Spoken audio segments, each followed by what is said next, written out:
Good morning, friends. Thanks for joining here at Journey Home Meditation this morning for the morning sit. We're going to be sharing some space together this morning, doing a little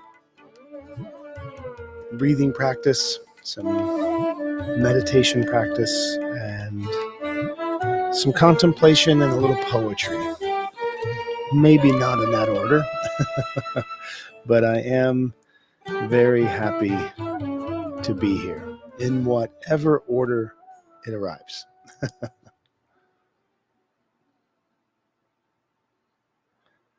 Okay. Let's just take a few breaths together. Breathing in through the nose to the bottom of the belly. You may want to adjust your body slightly just to be aware of how the breath is moving in and out of the body. Sometimes a little adjustment can bring our awareness and our attention there. So, breathing in.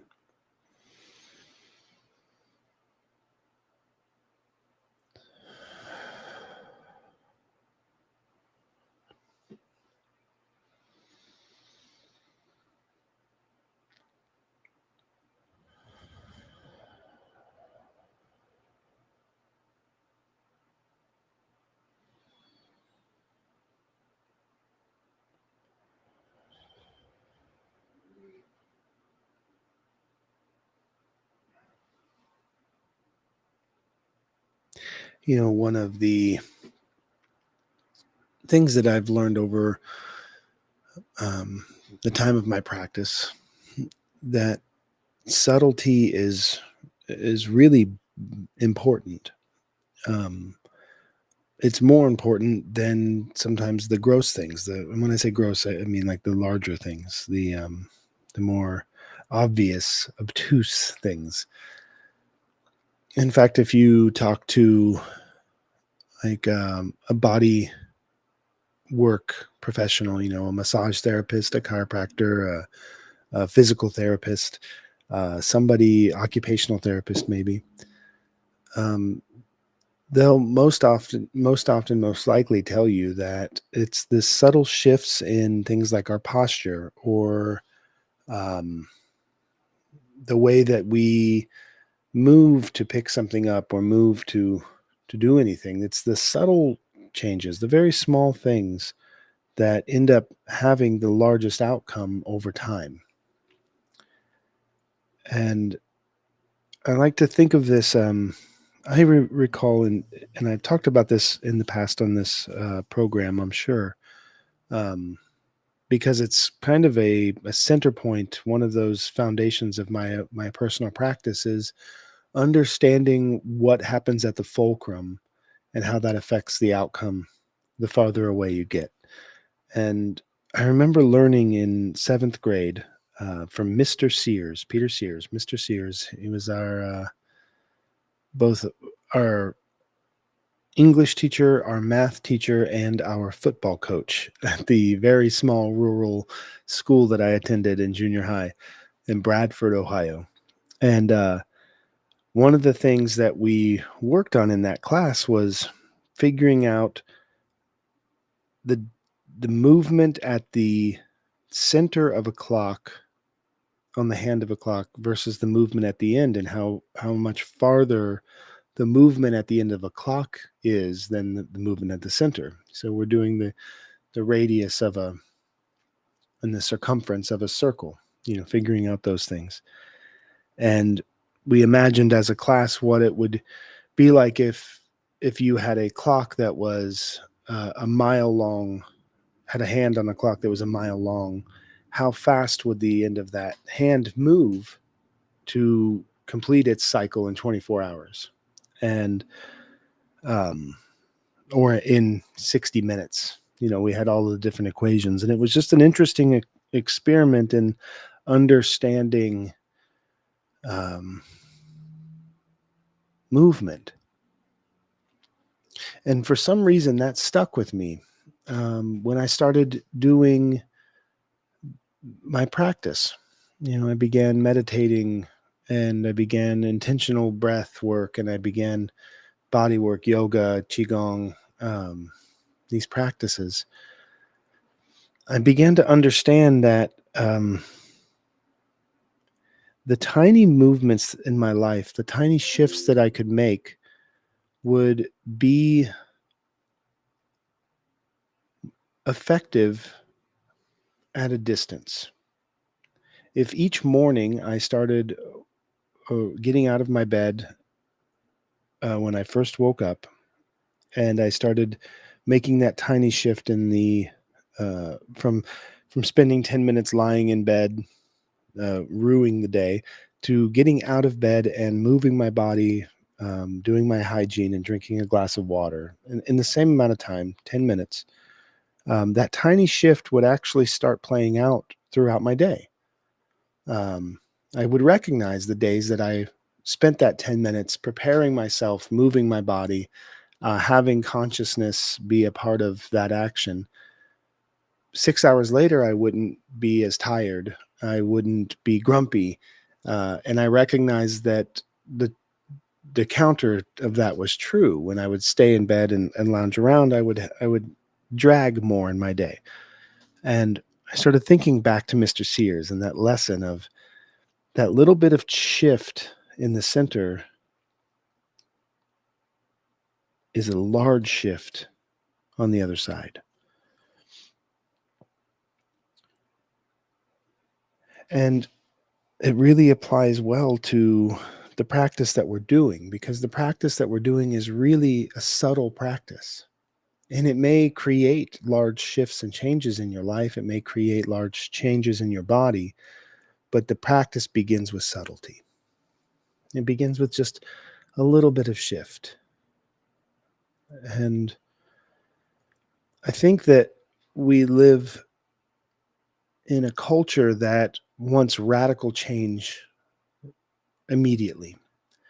So we have, diet pill fads and injections and all of these things that promise, you'll lose all this weight in this short amount of time, or you'll gain all of this energy in just one dose of our magical elixir, and you'll be performing at 300% of your normal, all these things, right? And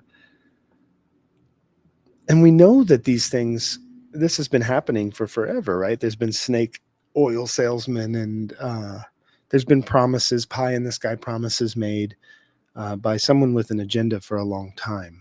But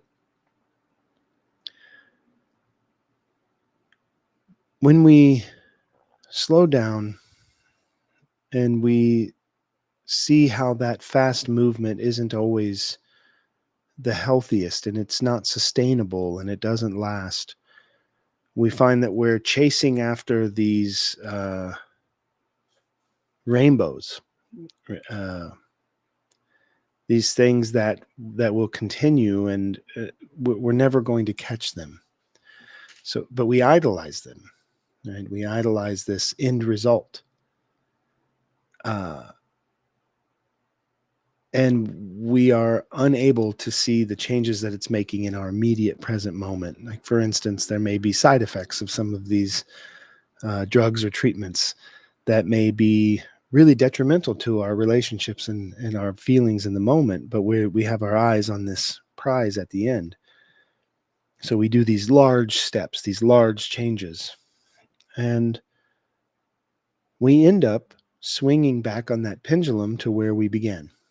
And sometimes even more unhealthy, because we've had such an absence of presence of moment and gratitude for who we are and what we are in that process, that we punish ourselves on the other side. I have been a person who dedicates myself to a really disciplined workout regimen.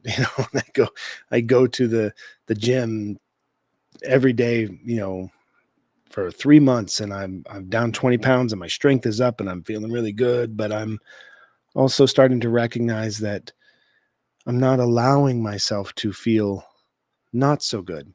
I'm not allowing myself to feel tired. I'm not allowing myself to feel unmotivated. When I start to feel those things, I beat myself up emotionally. I feel guilt and shame. I start to feel these feelings of discomfort that are so strong that my built-in coping mechanisms that I have practiced aren't large enough, and then I crash because I'm overwhelmed. I'm overwhelmed psychologically. I'm overwhelmed emotionally. And I'm starting to recognize now that, a subtle change can actually be quite effective. Like the fulcrum, that center point that everything turns around. A subtle shift there is a massive shift on the other end. So maybe picturing that mile long minute hand on the clock, and the amount of distance that minute hand moves on one end versus how it moves at the fulcrum at the center. Um, I read a poem this morning um, that kind of spoke to this in my mind. It got my mind moving on this subtle shift idea, and I want to share it. But maybe before, yeah, let's go ahead and do the poem now, and then we'll have some meditative practice together. We can meditate on this poem. This is Mary Oliver, and this is from her book Blue Iris. It was published in 2004, and you can find it in the volume 2 of the New and Selected Poems by Mary Oliver. If you have listened to these morning sits for any amount of time, you probably have heard a few poems by Mary Oliver make their way in, because she's definitely one of the teachers that I turn to often. And for some reason, especially in the mornings when I'm, turning on the kettle to prepare tea in the morning or coffee, I'll sit down with a Mary Oliver book, and it always has this ability to enrich my perspective. It enriches it. It gives me just enough pause and just enough reverence for the simple existence that I feel wealthy in that moment. I see myself just surrounded by wealth. And this poem really highlights that for me. It's called How Would You Live Then? What if 100 rose-breasted grosbeaks flew in circles around your head? What if the mockingbird came into the house with you and became your advisor? What if the bees filled your walls with honey and all you needed to do was ask them and they would fill the bowl? What if the brook slid downhill just past your bedroom windows so you could listen to its slow prayers as you fell asleep? What if the stars began to shout their names or to run this way and that way above the clouds? What if you painted a picture of a tree and the leaves began to rustle and a bird cheerfully sang from its painted branches? What if you suddenly saw that the silver of water was brighter than the silver of money? What if you finally saw that the sunflowers, turning toward the sun all day and every day, who knows how, but they do it, were more precious, more meaningful than gold?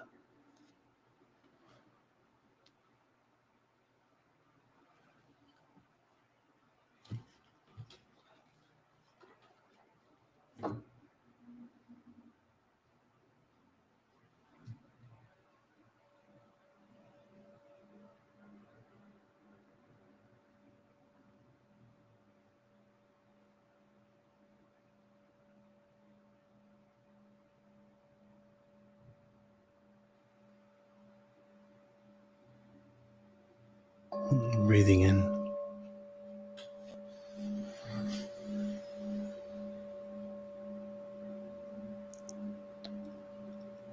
and out.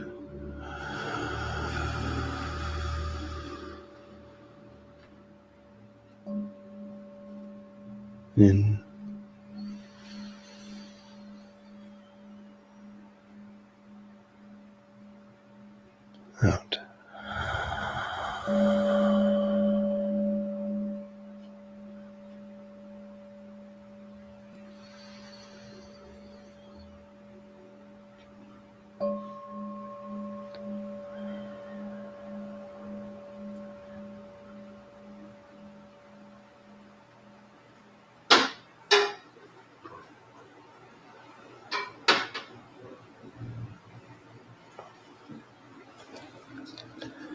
I think that poem, for me, really speaks to the notion of wealth in a way that we don't often think of wealth in this culture, and it challenges it directly when it talks about the silver of water is brighter than the silver of money, or that the gold of the sunflowers is more precious and more meaningful than gold. And for me, this is a real calling to awareness and presence in the moment. Um, when we can take those few breaths and we can practice that breathing, when we can practice the subtlety of shifting just a little bit, bringing the shoulder blades together just a touch in the back. And we're not stretching our backs fully open for the breathing practice. We're just slightly opening, and you can do that really simply by uh, facing your palms upwards on your lap or on the arms of your chair, or however it is you're sitting, but facing the palms upwards rotates the shoulders just enough to start to open that chest. And that subtle movement makes such a large difference in your breathing that if you can practice that, you can start to incorporate that into your posture daily as you move through the world. You can, when you become aware of it, open those palms, open that chest. You'll find that you're breathing easier. And as we breathe easier, we're relaxing our bodies. We're sending messages to our bodies that we're safe, we're calm, and that lowers our cortisol levels, our stress comes down, lowers our adrenaline, our aggressiveness comes down, our reactivity shifts and changes. We become less volatile or toxic because we are not engaging from a place of defensiveness. Subtle shifts. So then we start to do that and we're breathing calm. And then as we're sitting and we're breathing calm and our body finds calm, we're finding peace, we can start to appreciate the way that the sun hits the yellow pillar in front of my building, and it casts this slight amber hue, this golden amber hue into the front window. And it's very subtle, but it's there. And it's only there for a bit at a certain time of day when the sun is at a certain angle. But recognizing that fills me with a little bit of joy in that moment. And it gives me a sense of place and a sense of familiarity that I wouldn't have otherwise. That's wealth. I'm finding the abundance of that which brings me comfort, joy, kindness, love. That's true wealth. As opposed to thinking about the one, I will be happy when I have enough money, when I acquire enough things, then I'll be happy. When I pay off my house, then I'll be happy. When I can retire from the job I work at for 40 years and get my retirement checks, and I'm old and I have safety and security, that's when I'll relax. But there's the difference in wealth and the chase for finances is that a wealthy person doesn't need money. Right? You think about the wealthiest people when we're considering finances, they don't need money. They think they do. They probably do everything they can to continue to acquire because it comes with a certain level of sickness once we start hoarding resources in that way.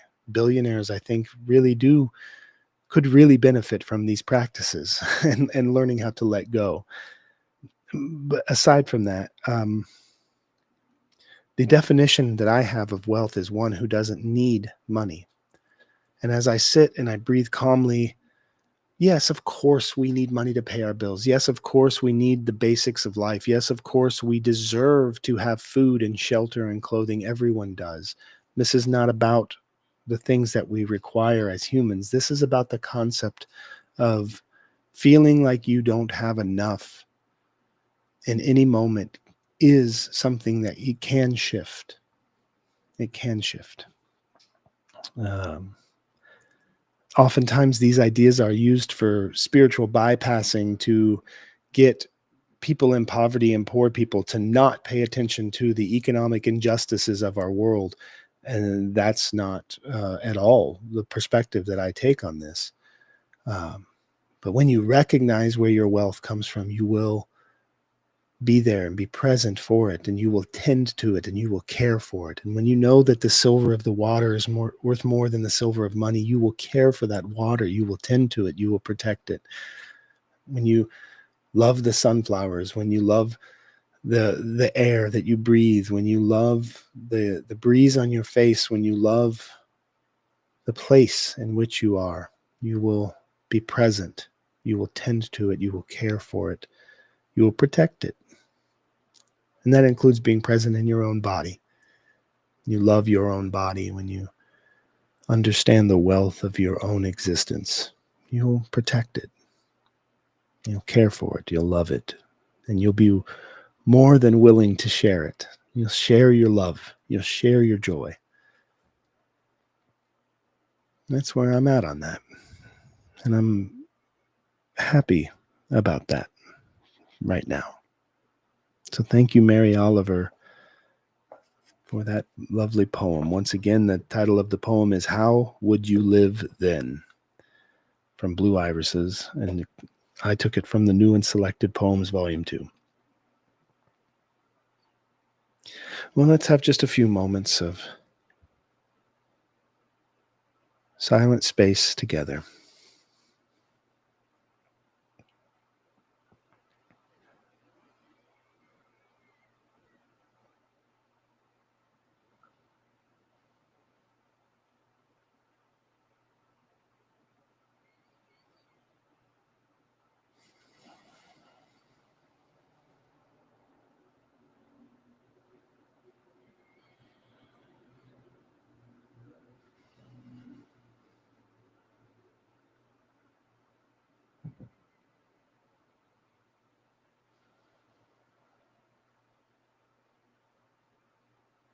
And may I find happiness.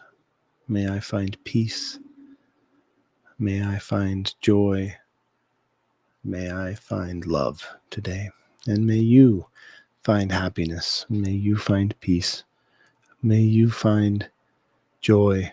And may you find love today. And may all beings find happiness.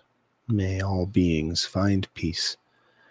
May all beings find joy. And may all beings be love today. It's good to be able to be here with this practice together. Feel free to message me, leave comments, engage. Part of this practice is encouraging one another to, this is not a top-down practice. This is not, I don't want this to be a monologue. I want this to be a dialogue, a conversation. That's how we enrich one another. So engage if you can. Leave comments. Find us on Substack, Journey Home Meditation on Substack, and start engaging there with us. Let's create something larger than ourselves. In the meantime, be well. Hariom.